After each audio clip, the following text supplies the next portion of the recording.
CPM Pothanikkad local കമ്മിറ്റിയുടെ ആഭിമുഖ്യത്തിൽ ലഹരി വിരുദ്ധ പ്രതിജ്ഞ സംഘടിപ്പിച്ചു. CPMന്റെ പോത്താനിക്കാട് ലോക്കൽ കമ്മിറ്റിക്ക് കീഴിലുള്ള മുഴുവൻ ബ്രാഞ്ചുകളിലും ലഹരി വിരുദ്ധ പ്രതിജ്ഞ സംഘടിപ്പിച്ചിരുന്നു.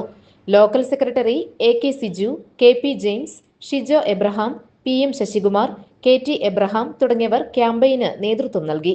ലഹരി വസ്തുക്കളുടെ ഉപയോഗം അത് ഉപയോഗിക്കുന്ന വ്യക്തിയോടൊപ്പം കുടുംബത്തെയും സമൂഹത്തെയും പൂർണ്ണമായി നശിപ്പിക്കുമെന്നും ഞാൻ മനസ്സിലാക്കുന്നു.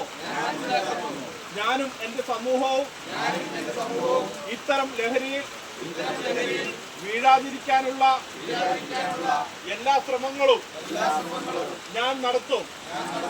ലഹരി വിരുദ്ധ ക്യാമ്പയിന്റെ ഭാഗമായി ബ്രാഞ്ചുകൾ തോറും ബ്രിഗേഡുകളെ തെരഞ്ഞെടുക്കുകയും പരിശീലനം നൽകുകയും ചെയ്തിട്ടുണ്ട്. GTV news, Pothanikkad.